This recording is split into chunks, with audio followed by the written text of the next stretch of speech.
नमस्कार मित्रों, स्वागत है आपका एक बार फिर।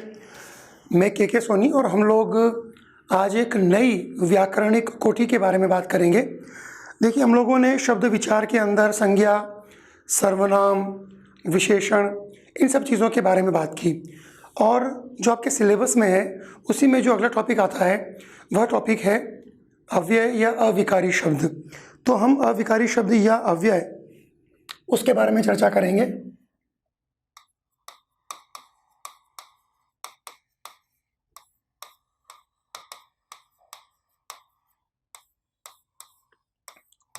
देखिए मित्रों, अविकारी शब्द या अव्यय शब्द ये क्या होते हैं, उसको समझने से पहले हमें ये समझ में आ जाना चाहिए कि विकार के आधार पर हम शब्दों के कितने रूप मानते हैं।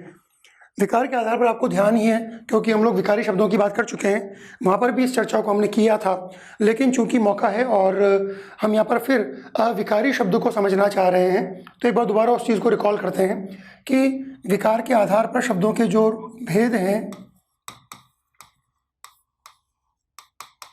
शब्द के भेद कह दो या रूप कह दो, किसके आधार पर? विकार या परिवर्तन के आधार पर।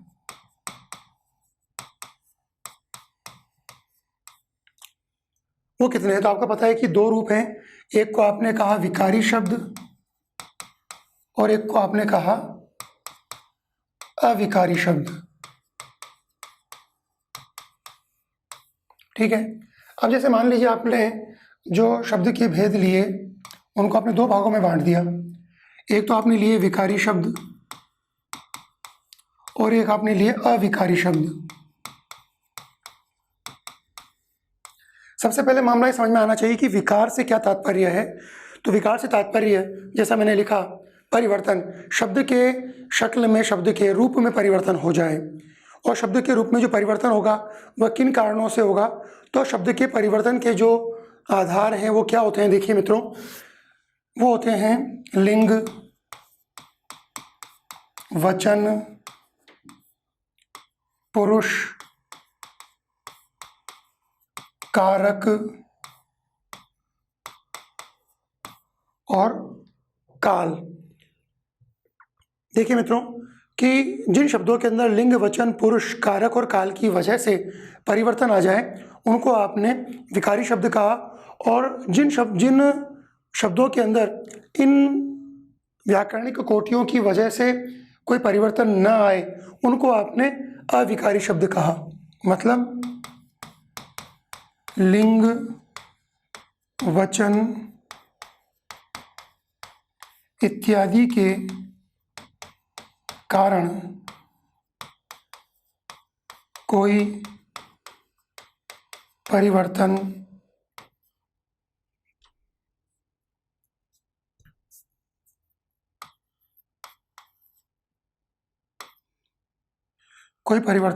न हो। ठीक है। जब शब्द के अंदर लिंग, वचन इत्यादि, लिंग वचन वही लिंग, वचन, पुरुष, कारक, काल, इन सब की वजह से कोई परिवर्तन न हो तो उसको आपने अविकारी शब्द कहा। अब विकारी शब्द में हमने किन किन को पढ़ा था, तो आपको याद आना चाहिए। हम लोगों ने विकारी शब्द में संज्ञा के बारे में बात की है, सर्वनाम के बारे में बात की है, विशेषण के बारे में बात की है।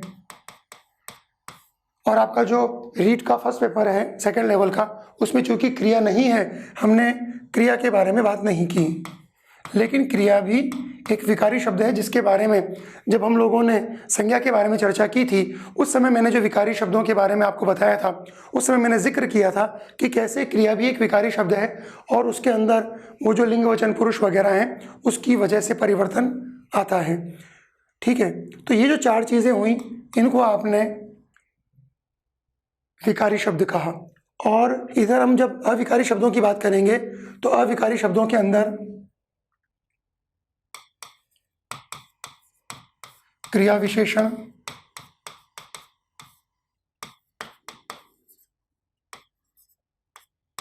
क्रिया विशेषण की बात चल रही है तो हम क्रिया विशेषण को लेते हैं सबसे पहले। जैसे क्रिया विशेषण, ठीक है, क्योंकि अभी हम पूरे अव्यय शब्दों के बारे में चर्चा नहीं कर पाएंगे इस वीडियो में, तो हम उसके बारे में आगे बात करेंगे। तो अभी आपको समझ में आना चाहिए कि जैसे क्रिया विशेषण है, वह क्रिया विशेषण एक अविकारी शब्द है जिसका लिंग वचन पुरुष वगैरह के कारण कोई परिवर्तन नहीं होता। अब चूंकि हम क्रिया विशेषण की बात करते हैं, तो क्रिया विशेषण से तात्पर्य क्या है? क्रिया विशेषण से तात्पर्य है कि क्रिया की विशेषता बताए, है ना। वैसे तो जो विशेषता बताए उसको हमने विशेषण कहा था। किसकी विशेषता बताए? तो विशेषण आपको ध्यान है संज्ञा और सर्वनाम की विशेषता बताता है, ठीक है। तो जैसे संज्ञा और सर्वनाम की विशेषता अगर कोई शब्द बताता है,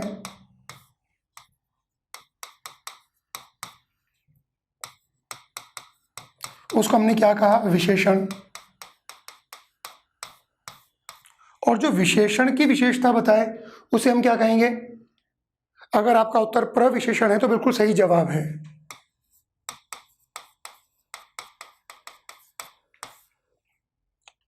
और जो क्रिया की विशेषता बताए वह क्या है? वह है क्रिया विशेषण।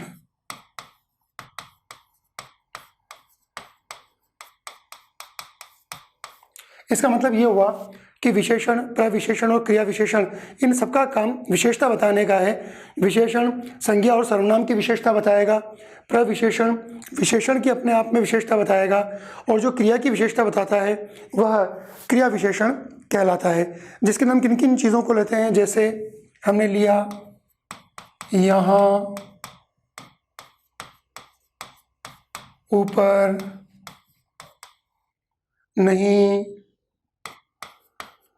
आज, तेज, कम इत्यादि, ठीक है।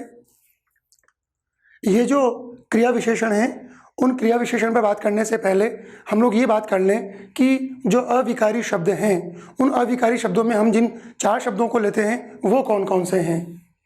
तो अविकारी शब्दों के भेद।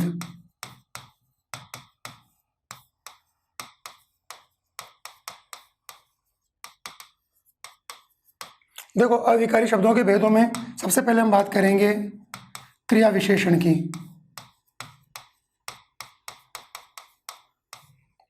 फिर हम बात करेंगे संबंध बोधक शब्दों की। उसके बाद में हम बात करेंगे समुच्चय बोधक शब्दों की, और अंत में हम बात करेंगे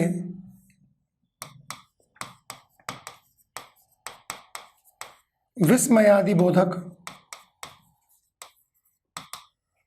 शब्दों की। तो आपको समझ में आ जाना चाहिए कि चाहे क्रिया विशेषण की बात हो, चाहे संबंध बोधक की बात हो, चाहे समुच्चय बोधक की बात हो, या विस्मयादि बोधक की बात हो, ये सबके सब अव्यय में या अविकारी शब्दों में रखे जाते हैं। इनके अलावा अविकारी शब्दों में रखने वाला एक और शब्द आएगा, एक और कैटेगरी आएगी, एक और व्याकरणिक कोटि आएगी, जिसके बारे में हम बात करेंगे, और वह है निपात। अगर आपसे पूछा जाए कि अविकारी शब्दों का विभाजन कीजिए, कितने भेद होंगे, तो उसके 4 भेद माने जाते हैं। लेकिन निपात भी ये जो है क्या नाम से अविकारी शब्दों में आता है, ये बिल्कुल क्लियर होना चाहिए। अविकारी शब्दों में शुरुआत करने से पहले हम लोग, चूंकि हमें इन 4 चीज़ों के बारे में बात करनी है, तो सबसे पहले हम चर्चा करेंगे क्रिया विशेषण के बारे में। देखो, क्रिया विशेषण क्या है? अभी अभी हमने बात की थी कि क्रिया विशेषण से तात्पर्य क्रिया की विशेषता बताने वाले शब्द हो जाते हैं, ठीक है। संज्ञा और सर्वनाम की विशेषता बताएं, विशेषण कहलाएंगे। विशेषण की विशेषता बताएं, प्रविशेषण कहलाएंगे। और जो क्रिया की विशेषता बताएं उसको हम क्रिया विशेषण कहेंगे। तो हम कह सकते हैं कि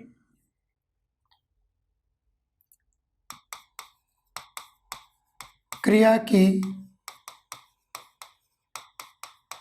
विशेषता बताने वाले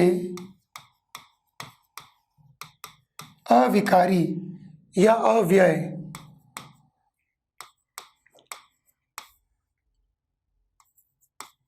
अविकारी का मतलब जिसमें विकार उत्पन्न न हो, जिसका रूप परिवर्तन ना हो। जैसे हमने कहा कि राधा गाती है, राधा गाती है, तो गाना एक क्रिया है, और जैसे ही हमने राधा शब्द स्त्रीलिंग का प्रयोग किया तो राधा गाती है, ये समझ में आता है।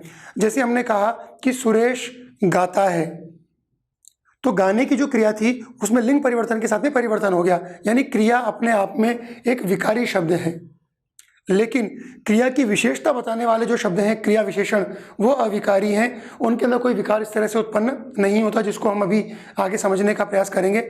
या इसको ऐसे भी कह लीजिए कि शब्द का जो रूप है उसमें से कुछ अलग नहीं होता, कुछ व्यय नहीं होता, कुछ कम नहीं होता, कुछ परिवर्तन नहीं होता, इसलिए अव्यय कहा गया।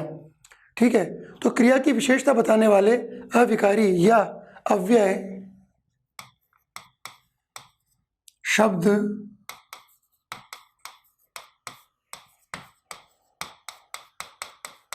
क्रिया विशेषण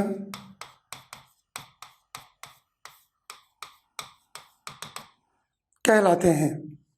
जैसे हम अगर इसमें उदाहरण लें तो हमने लिखा कि सुरेश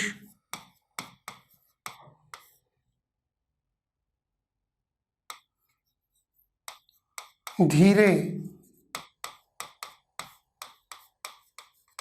खाता है ना। तो आपको समझ में आ जाना चाहिए कि सुरेश खाता है, खाना क्रिया हो गई, और धीरे गाता है, धीरे खाता है, इसका मतलब ये हुआ कि इस खाने की विशेषता को बता रहा है कि धीरे खाता है, अधिक खाता है, तेज खाता है, नहीं खाता है, बहुत खाता है ना।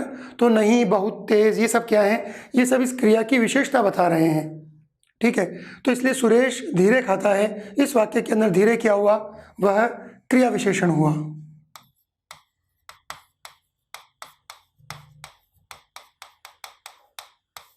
एक उदाहरण और लेते हैं अपन, जैसे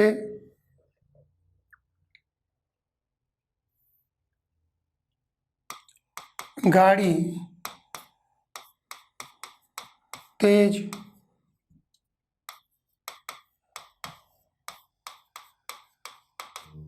चलती है। ठीक है, यह गाड़ी तेज चलती है। तो चलना क्रिया हो गई, और तेज ये क्या हुआ, ये क्रिया विशेषण हो गया, क्योंकि धीरे चलना, तेज चलना, ये इस क्रिया की, चलने की विशेषता को बता रहा है।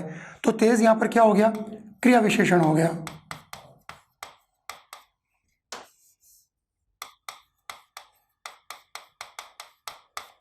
ठीक है, तो आपको समझ में आ जाना चाहिए कि धीरे तेज, इस वाक्य में धीरे और इस वाक्य में तेज, ये क्रिया विशेषण को दिखाते हैं। एक चीज और अपने को समझ में आ जानी चाहिए कि जैसे हमने यहाँ बात की थी, कहाँ पर, कि संज्ञा की और सर्वनाम की विशेषता बताए विशेषण कहलाएगा, विशेषण की विशेषता बताए प्रविशेषण कहलाएगा, और क्रिया की विशेषता बताए तो क्रिया विशेषण कहलाएगा। तो क्या ऐसे भी शब्द होते हैं जो क्रिया विशेषण की विशेषता बताएं? जब विशेषण की विशेषता बताने वाले प्रविशेषण हैं, तो क्या क्रिया की विशेषता बताने वाले भी, क्रिया विशेषण की विशेषता बताने वाले भी कोई शब्द हो सकते हैं क्या? तो देखिए हमने क्या लिखा, हमने लिखा सुरेश धीरे खाता है। सुरेश क्या हो गया, इसके अंदर कर्ता हो गया, खाता है क्या हो गया, क्रिया हो गई, और धीरे क्या हो गया, क्रिया विशेषण हो गया। अगर हमने इसमें जोड़ दिया कि सुरेश बहुत धीरे खाता है, तो ये जो बहुत है, ये बहुत इस क्रिया विशेषण की विशेषता बता रहा है ना। या अगर हम कहें कि यह गाड़ी इतना तेज चलती है, यह गाड़ी इतना तेज चलती है, तो इतना शब्द क्या हुआ, इतना शब्द इस तेज की विशेषता को बता रहा है। तो क्रिया विशेषण की जो विशेषता बताए उसे क्या कहेंगे मित्रों? तो एक चीज ध्यान रखिए कि क्रिया विशेषण की विशेषता बताने वाले शब्दों को भी क्रिया विशेषण ही कहेंगे। इसका मतलब ये हुआ कि यह बहुत क्या है, यह बहुत भी क्रिया विशेषण ही है। इस चीज को बहुत गौर से समझ लेना। विशेषण की विशेषता बताने वाले प्रविशेषण, तो ऐसा मत कर देना कि क्रिया विशेषण की विशेषता बताने वाले क्रिया प्रविशेषण या प्रक्रिया विशेषण, न तो आप इसको क्रिया विशेषण कहोगे न क्रिया प्रविशेषण कहोगे, इनको क्या कहोगे? क्रिया विशेषण ही कहोगे। इसका मतलब ये हुआ कि सुरेश बहुत धीरे खाता है, इसके अंदर धीरे क्या हुआ? क्रिया विशेषण। और बहुत क्या हुआ? बहुत तो क्रिया विशेषण की विशेषता बता रहा है, तो बहुत क्या हुआ? तो भी बहुत क्रिया विशेषण ही हुआ। मैं उम्मीद करता हूँ मेरी बात समझ में आ रही होगी। जैसे यह गाड़ी तेज चलती है, तो चलने की क्रिया की विशेषता बता रहा है तेज, तो तेज यहाँ पर क्या हो गया? क्रिया विशेषण। और यह गाड़ी इतना तेज चलती है, तो जैसे आपने कहा इतना तेज, आप बहुत तेज भी कर सकते हो, है ना? आप थोड़ा तेज भी कर सकते हो कि यह गाड़ी थोड़ा तेज चलती है ना? तो ये जो इतना तेज है उसमें इतना शब्द है, वह इतना शब्द क्या हुआ? वह इतना शब्द भी क्रिया विशेषण हुआ। इसका मतलब ये हुआ कि यदि परीक्षा में कोई प्रश्न आ जाए और उसमें इतना शब्द पे अंडरलाइन हो और वो आपसे पूछे कि यह क्या है, उसमें लिखा हुआ हो सकता है क्रिया की विशेषता है ये, या हो सकता है कि यह विशेषण की विशेषता है, यह संज्ञा की विशेषता है, या यह क्रिया विशेषण की विशेषता है, तो आपको समझ में आ जाएगा कि जब तेज चलती है और तेज क्रिया की विशेषता बता रहा है तो ये क्रिया विशेषण है, तो इतना इस क्रिया विशेषण की विशेषता बता रहा है। तो ये तो क्लियर ही हो गया। और अगर इसका नाम पूछ लिया जाए कि यह गाड़ी इतना तेज चलती है, मैं इतना को अंडरलाइन करके ये पूछ लें कि इतना यहाँ इतना क्या है? संज्ञा है, सर्वनाम है, विशेषण है, या क्रिया विशेषण है, तो आपका पता है कि ये भी क्रिया विशेषण है, तो ये भी क्रिया विशेषण ही कहलाएगा। यानी यह चीज़ विशेष नोट करके रखनी है कि क्रिया विशेषण की विशेषता बताने वाले शब्द भी क्रिया विशेषण ही कहलाते हैं। क्या लिखेंगे आप? क्रिया विशेषण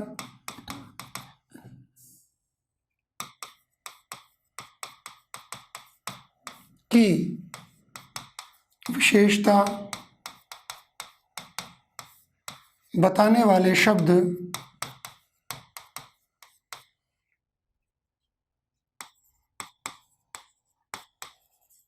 भी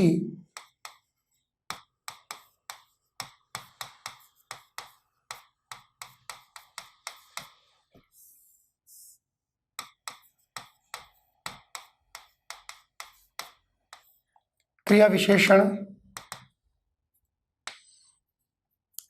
ही कहलाते हैं।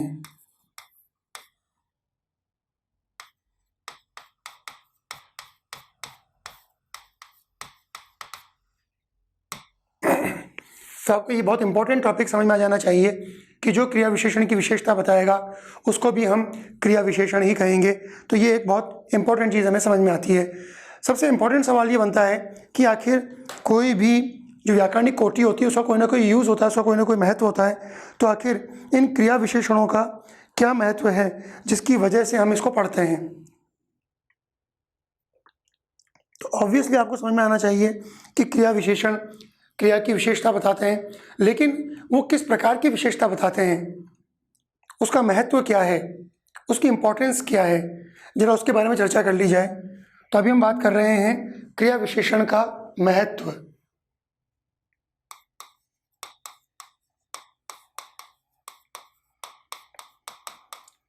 क्रिया विशेषण का महत्व या उनकी महत्ता, है ना? इसमें सबसे पहले हम बात करेंगे क्रिया विशेषण क्या करता है। तो क्रिया विशेषण क्रिया के अंदर किसी निश्चय को बताता है।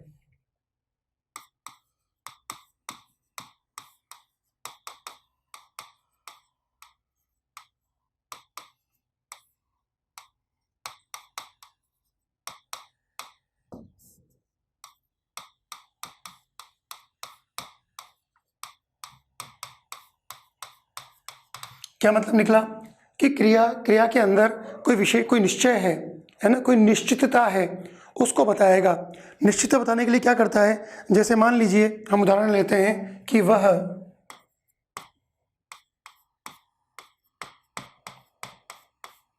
आते ही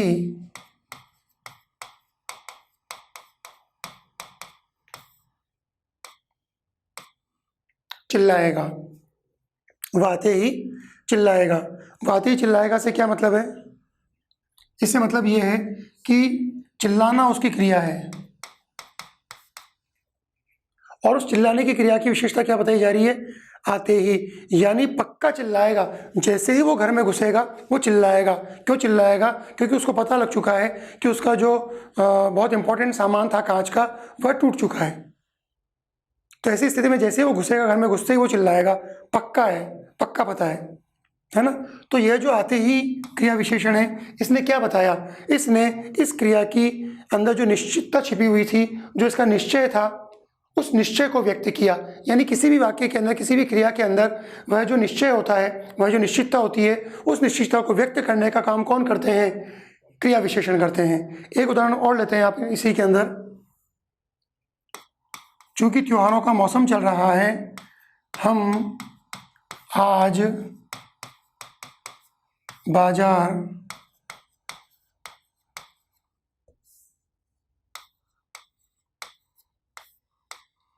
अवश्य जाएंगे। क्या मतलब निकला? कि क्योंकि त्योहारों का टाइम चल रहा है, हमें बहुत सारी परचेजिंग करनी है, बहुत सारे सामान खरीदने हैं, ठीक है, मिठाइयाँ लानी है, तो हम आज बाजार अवश्य जाएंगे। इसका मतलब ये हुआ कि यह जो क्रिया है जाएंगे, उसकी विशेषता बताने का काम कौन कर रहा है? ये क्रिया विशेषण कर रहा है। और क्या बता रहा है? ये बता रहा है, निश्चितता बता रहा है कि आज ये जो कथन कहने वाले लोग हैं वो निश्चित रूप से बाजार जाएंगे। उनका निश्चय है ना, उनकी निश्चितता, बाजार जाने की निश्चितता, उस चीज़ को इंगित करता है क्रिया विशेषण। तो इसका मतलब ये हुआ कि क्रिया विशेषण किसी भी क्रिया के अंदर जो निश्चय है उसको इंगित करता है। ये इसकी पहली महत्ता है। और चूंकि कोई भी चीज़ किसी भी क्रिया के अंदर निश्चितता या निश्चय होता है, तो ऑब्वियसली किसी भी क्रिया के अंदर अनिश्चय भी होगा, है ना, अनिश्चितता भी होगी। तो क्रिया विशेषण का काम क्रिया की अनिश्चितता को बताने के लिए भी या अनिश्चय को बताने के लिए भी किया जाता है।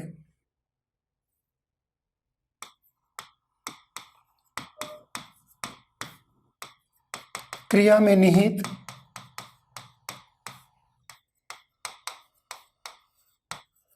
अनिश्चय को व्यक्त करना। क्या पढ़ रहे हैं हम लोग? हम क्रिया विशेषण की महत्ता पढ़ रहे हैं, उसके कार्य पढ़ रहे हैं, उसकी इंपॉर्टेंस पढ़ रहे हैं। तो क्रिया विशेषण की अगली इंपॉर्टेंस क्या है कि क्रिया के अंदर निहित या क्रिया के अंदर जो अनिश्चय होता है, उस अनिश्चय को, उस अनिश्चितता को व्यक्त करने का काम क्रिया विशेषण करता है। जैसे हम बात करें कि अध्यापक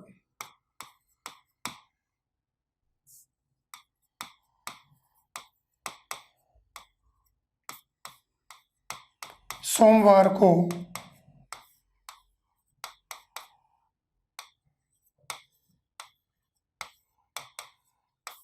मुश्किल ही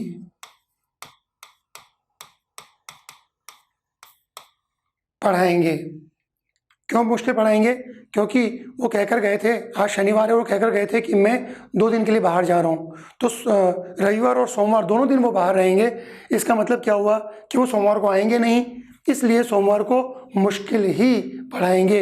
या क्लियर हो रहा है कि वो पढ़ाएंगे कि नहीं पढ़ाएंगे, ये समझ में नहीं आ रहा। अगर आ जाएंगे तो पढ़ा देंगे, और अगर नहीं आएंगे तो नहीं पढ़ाएंगे। लेकिन वो कहकर गए हैं कि मैं 2 दिन के लिए बाहर जा रहा हूँ, तो ऐसी स्थिति के अंदर, है ना, ये क्लियर नहीं है, ये निश्चित नहीं है कि पढ़ाएंगे ही। इसलिए मुश्किल ही शब्द क्या बताता है? मुश्किल ही शब्द जो क्रिया विशेषण है, यह बताता है कि इस वाक्य के अंदर एक अनिश्चय छिपा हुआ है। उस अनिश्चय को इसने व्यक्त किया कि मामला कंफर्म नहीं है, संभव है कि वो न भी पढ़ाएं। ठीक है। इसी के साथ एक और चीज समझ में आनी चाहिए कि क्रिया विशेषण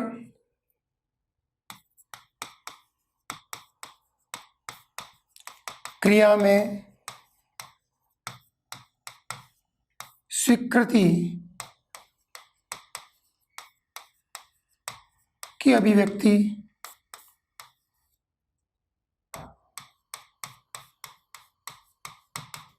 करते हैं। क्रिया विशेषण क्या करते हैं कि किसी भी क्रिया के अंदर स्वीकृति यानी परमिशन, उसको अभिव्यक्त करते हैं। कैसे मतलब निकला? जैसे मान लीजिए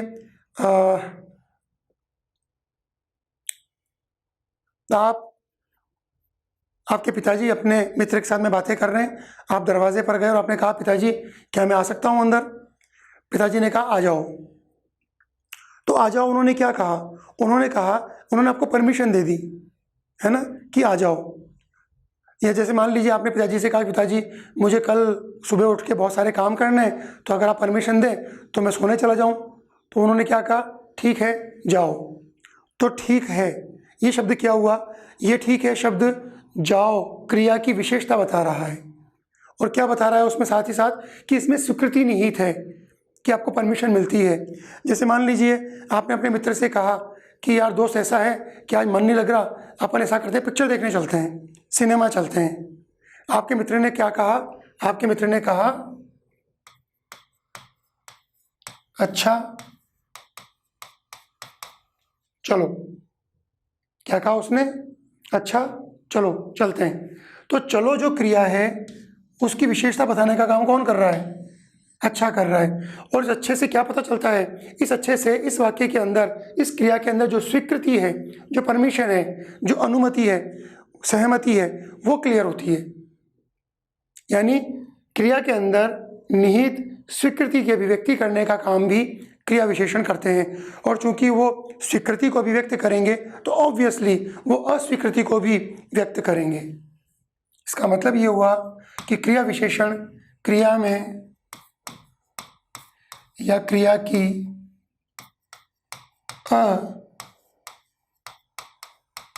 अस्वीकृति को व्यक्त करते हैं।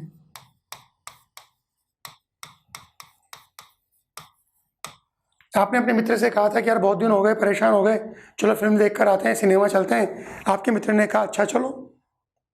इतने में आपका दूसरा मित्र आया, उसने कहा भैया ऐसा है, शहर में बीमारियां फैल रही हैं, कोरोना फैला हुआ है। तो ऐसी स्थिति के अंदर मेरी आपको सलाह यह है, क्या सलाह है, कि आप सिनेमा देखने, कि आप सिनेमा घर मत जाओ। जाना क्रिया हो गई, उसकी विशेषता कौन बता रहा है, मत बता रहा है, नहीं, नेगेटिव सेंस में, अस्वीकृति के अर्थ में। तो ऐसी स्थिति में जो मत क्रिया विशेषण है, वह मत क्रिया विशेषण क्या बता रहा है, क्रिया की अस्वीकृति को बता रहा है, जाने की अस्वीकृति को बता रहा है कि मत जाओ। ठीक है ना, यह काम मत करो, रुक जाओ। ये रुक मत, ये सारे शब्द क्या हैं, है ना, नहीं करना, नहीं खाना, मुझे आज भोजन नहीं खाना, मुझे यह आम नहीं खाना, ये क्या है, नहीं। तो ये नेगेटिव सेंस के अंदर या अस्वीकृति के अर्थ को स्पष्ट करने का काम भी क्रिया विशेषण करते हैं। ये हमें क्लियर हो जाना चाहिए। आगे बढ़ते हैं। क्रिया विशेषण क्रिया की रीति को भी बताते हैं। कोई भी काम है, कोई भी क्रिया है, क्रिया की रीति को, रीति का मतलब क्या होता है, रीति का मतलब होता है तरीका या ढंग। किसी भी काम को किस ढंग से किया जाए, किस तरीके से किया जाए, किस रीति से किया जाए, है ना। तो क्रिया की रीति को या ढंग को या उसके काम करने के तरीके को स्पष्ट करने का कार्य भी क्रिया विशेषण करते हैं। जैसे हम एक उदाहरण लेते हैं कि कक्षा के अंदर विद्यार्थी ध्यानपूर्वक सुन रहे थे। विद्यार्थी कैसे सुन रहे थे,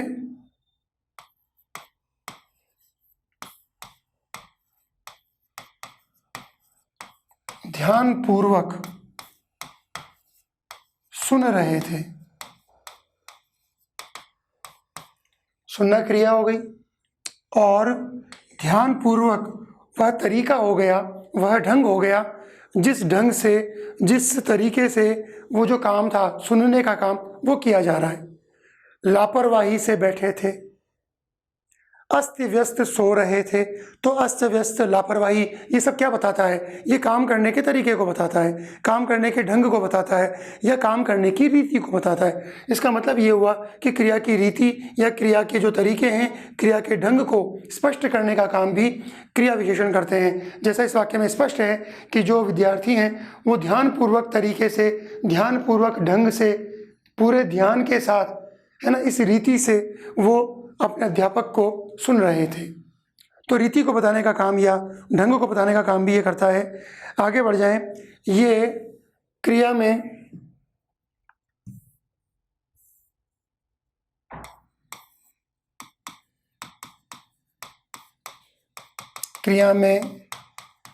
निहित दिशा को व्यक्त करते हैं। देखिए, कोई भी काम हो रहा है, उस काम को किस दिशा में करना है, किस दिशा में वो काम जा रहा है, उस दिशा को भी ये व्यक्त करते हैं।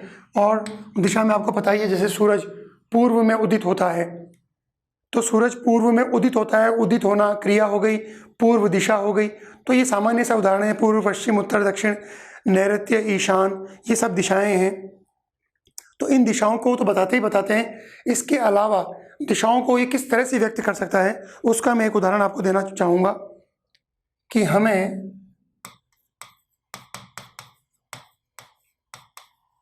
नदी की ओर जाना है। अब हम घूमने जा रहे हैं, तो हमें किस तरफ जाना होगा भाई? हमने ये चिड़ियाघर तो देख ही लिया, अब हम किधर चलेंगे? अब हम नदी की ओर चलेंगे। किस दिशा में जाएंगे? नदी की दिशा में जाएंगे। तो दायां, बायां, इधर, उधर, ये सब क्या है? दिशाएं हैं, है ना। तो ये जो नदी की ओर जाना, की ओर किसको व्यक्त करता है? की ओर दिशा को व्यक्त करता है। की ओर के अलावा हम इधर, उधर, तरफ, की तरफ, दाएं, बाएं, इन सबको भी शामिल कर सकते हैं, जिनके बारे में आगे चर्चा करेंगे। लेकिन अभी आपको समझ में आ जाना चाहिए कि क्रिया में निहित दिशा को व्यक्त करने का काम कौन कर रहा है? ये की ओर नाम का क्रिया विशेषण कर रहा है। ठीक है, आगे बढ़ते हैं। क्रिया विशेषण की महत्ता को समझने के लिए अगला जो हमारा पड़ाव होगा वो होगा कि क्रिया विशेषण क्रिया के परिमाण को बताता है। क्या मतलब निकला? परिमाण का क्या मतलब निकला? कि जैसे बहुत, थोड़ा, अधिक, कम, यानी मात्रा, क्वांटिटी। कोई भी जो काम हो रहा है उसका परिमाण क्या है? परिमाण और परिणाम, इनसे कंफ्यूजन नहीं होना चाहिए। परिणाम रिजल्ट को कहते हैं, नतीजे को। परिणाम क्या है? परिणाम है नतीजा, फल। और यहाँ हम किसकी बात कर रहे हैं? यहाँ मात्रा की बात कर रहे हैं, क्वांटिटी की बात कर रहे हैं, परिमाण। तो परिणाम और परिमाण, ये हम लोग शब्द युग में भी आप लोग पढ़ते होंगे इसको। खैर जो भी है, तो परिमाण क्या हुआ? परिमाण मात्रा को कहेंगे। जैसे हमने कहा खिलाड़ी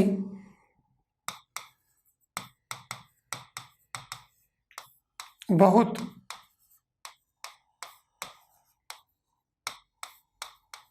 थका हुआ है।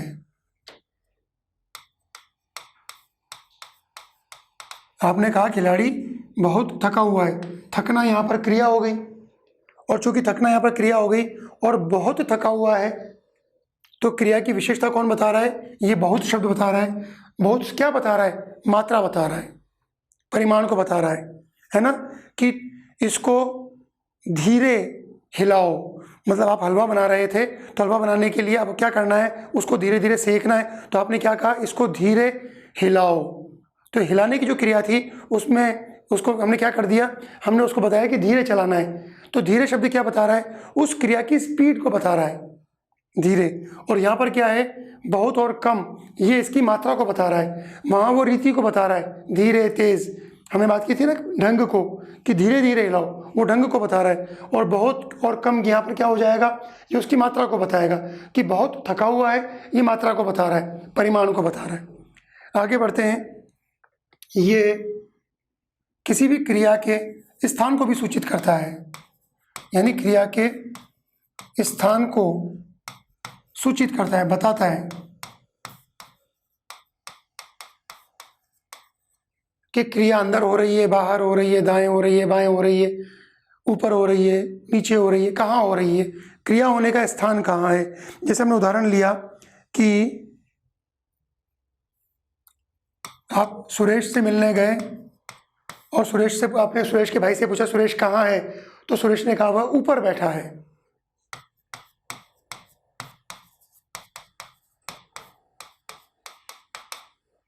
वह ऊपर बैठा है। तो बैठने की क्रिया का स्थान कहाँ है, वह किस स्थान पर बैठा हुआ है, वह ऊपर बैठा हुआ है। मतलब सीढ़ियाँ चढ़ के ऊपर जाएंगे, वहाँ पर कुर्सी डालकर वह व्यक्ति बैठा हुआ है।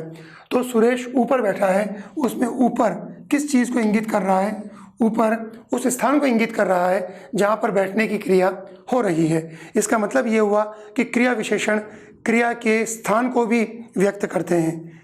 आगे बढ़ते हैं। क्रिया विशेषण क्रिया के समय को या काल को बताते हैं। क्या बताते हैं कि जो क्रिया हो रही है वह क्रिया किस समय हो रही है, किस काल में हो रही है ना। जैसे कहा कि वह रात को रो रहा था, तो रोने की क्रिया कब हुई, रात में हुई, तो समय बताया रात में हुई, है ना।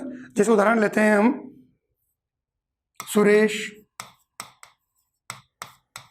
प्रतिदिन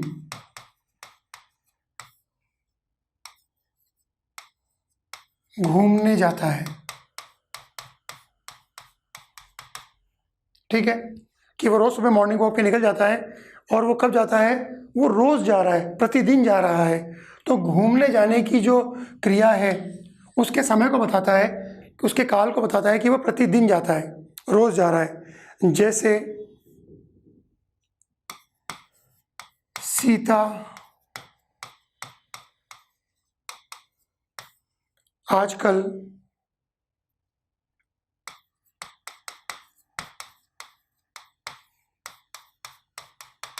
मौन रहती है।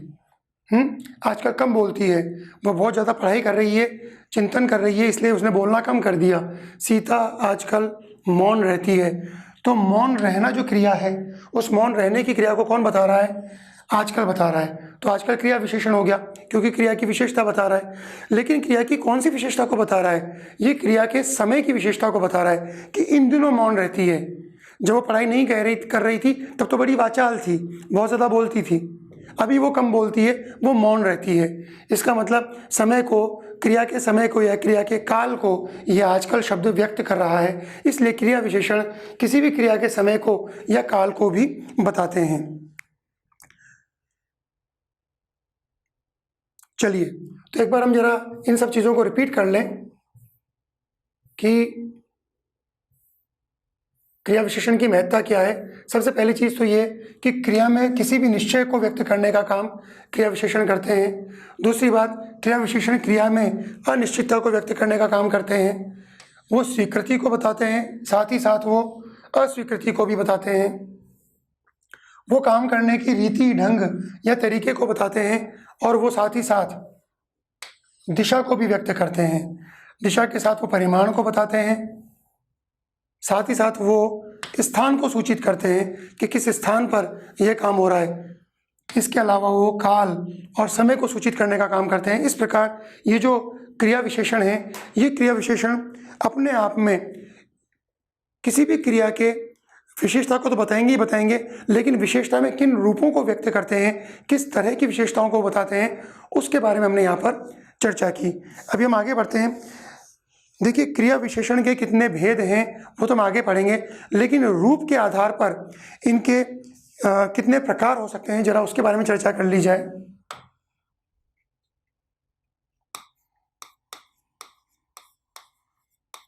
रूप के आधार पर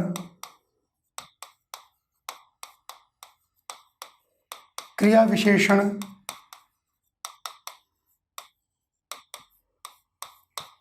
के प्रकार, रूप के आधार पर, तो रूप के आधार पर इसके 3 प्रकार माने गए हैं। सबसे पहला प्रकार माना गया रूप के आधार पर मूल, मूल क्रिया विशेषण। दूसरा आधार माना गया यौगिक क्रिया विशेषण, और तीसरा माना गया स्थानीय क्रिया विशेषण।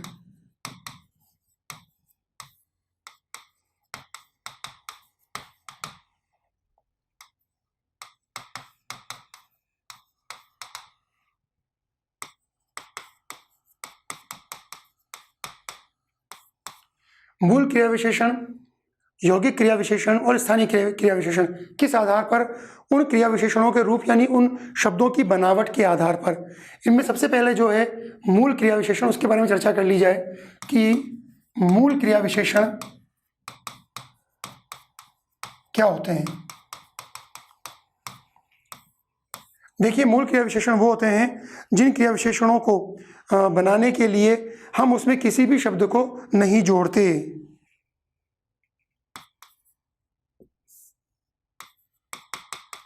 वे क्रिया विशेषण जो किसी अन्य शब्द से मिलकर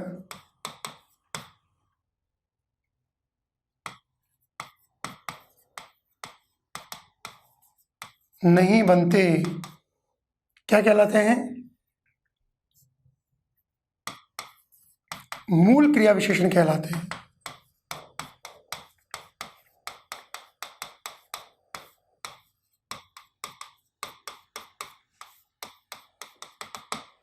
ठीक है, इसका मतलब इन क्रिया विशेषणों को बनाने के लिए हम अन्य शब्दों को नहीं जोड़ते, हम केवल उसी शब्द को सीधे सीधे काम में ले लेते हैं। जैसे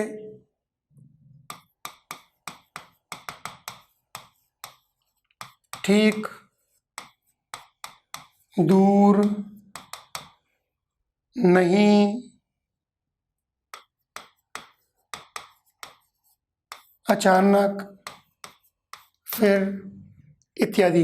ये ऐसे शब्द हैं जो किसी अन्य शब्दों की मदद से नहीं बने हैं, स्वतंत्र हैं ये, और इन्हीं को हमने मूल क्रिया विशेषण कहकर पुकारा। मूल के बाद में अगला शब्द आ जाता है अपना यौगिक क्रिया विशेषण। ये क्या होते हैं मित्रों?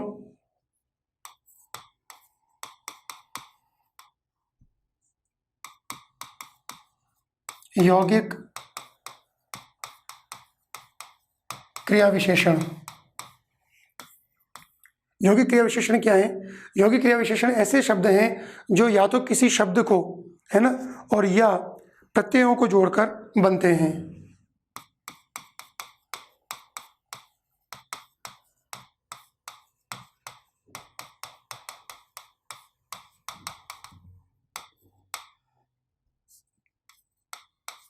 ऐसे क्रिया विशेषण जो अन्य शब्दों, कॉमा, प्रत्ययों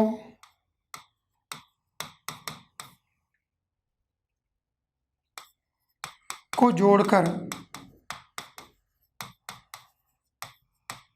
बनाए जाते हैं, यौगिक क्रिया विशेषण कहलाते हैं।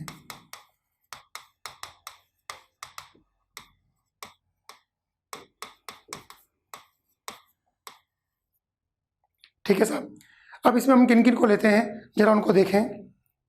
जैसे संज्ञा से बनने वाले जो क्रिया विशेषण है वो कौन कौन से हैं?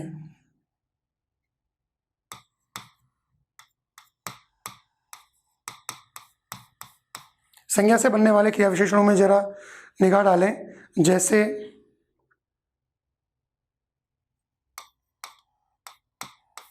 रात संज्ञा है, रात को।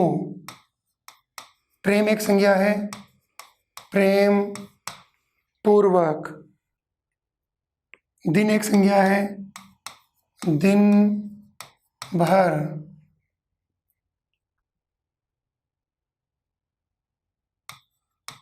शाम एक संज्ञा है, शाम तक, इत्यादि। इसके अंदर क्या हुआ? इसके अंदर संज्ञाओं का प्रयोग किया गया और संज्ञाओं को जोड़कर इन क्रिया विशेषणों को बनाया गया। दूसरा लेते हैं सर्वनाम से बनने वाले।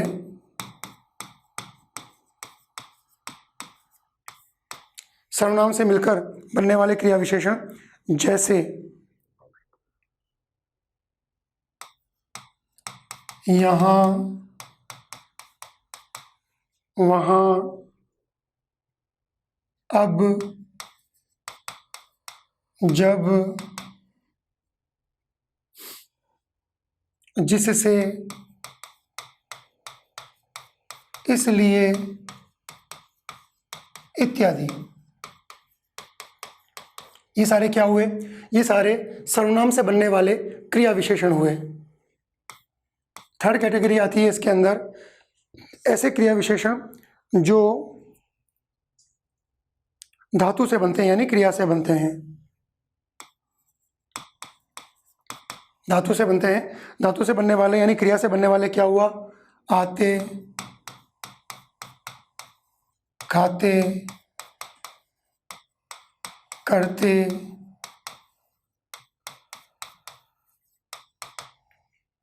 देखते हुए,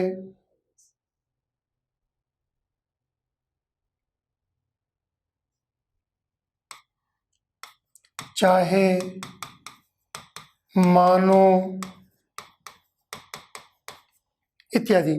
ये सारी जो क्रिया विशेषण है, ये आना, खाना, करना, देखना, चाहना, मानना इत्यादि वो जो धातुएं थी उनसे मिलकर बने हैं।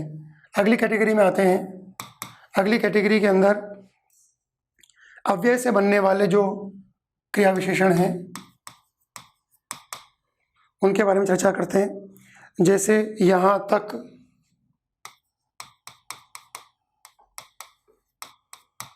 कब का, यहाँ तक, कब का, झट से, ऊपर को इत्यादि। ठीक है, तो यहाँ, कब, झट, ऊपर, ये सब क्या है? ये सब अव्यय हैं। इन अव्ययों से भी हम क्रिया विशेषणों का निर्माण करते हैं। एक चीज और आपको समझ में आनी चाहिए कि जो अस्वीकृति निश्चितता बताने वाले क्रिया विशेषण हैं उनमें क्या होता है? निश्चितता व्यक्त करने के लिए ई और ही का प्रयोग कर बने क्रिया विशेषण। ठीक है, इसमें क्या है? इसके अंदर ई और ही का प्रयोग मिलता है अपने को। जैसे हमने बोला अब, है ना, तो अब से क्या बनेगा? या तो बनेगा अब ही, और अब ही को आप क्या लिख देते हो? अभी। जैसे हमने कहा यहाँ, यहाँ से क्या बना? यहीं। अभी किससे बना? अभी बना अब से। तो अभी, यहीं, इसका प्रयोग किसके लिए होता है? निश्चितता को व्यक्त करने के लिए। अभी की चलना पड़ेगा, है ना, यहीं बैठूंगा, निश्चितता है इसमें। आगे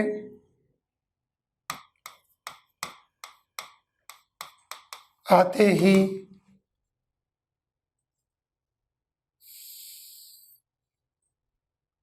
पहले ही, है ना, इत्यादि। इन सब शब्दों से क्या पता लग रहा है? इन शब्दों से निश्चितता पता लग रही है। हम क्या पढ़ रहे हैं? हम यौगिक क्रिया विशेषण पढ़ रहे हैं कि वो किस तरह से बनते हैं। आगे बढ़ जाते हैं। सिक्स्थ कैटेगरी, इसके अंदर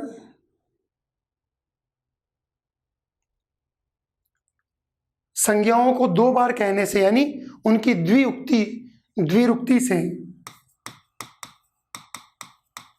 संज्ञाओं की द्विरुक्ति से बने क्रिया विशेषण, यानी संज्ञाओं का रिपीटिशन होगा बार बार। जैसे घर घर,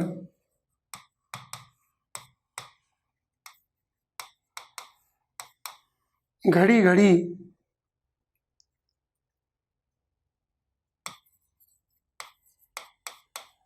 बीचों बीच,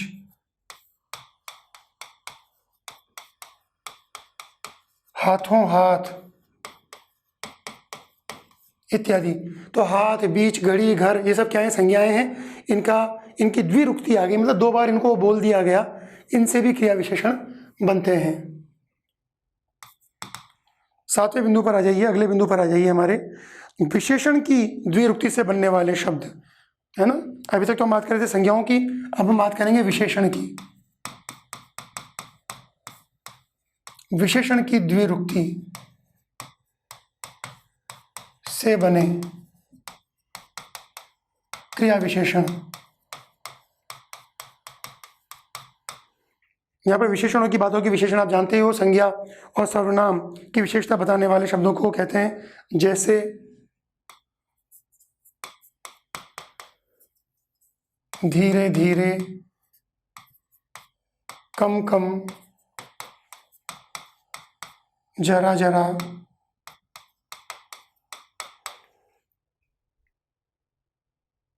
जहां जहां,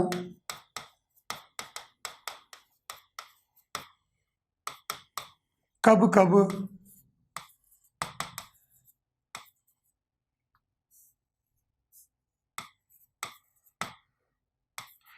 इत्यादि।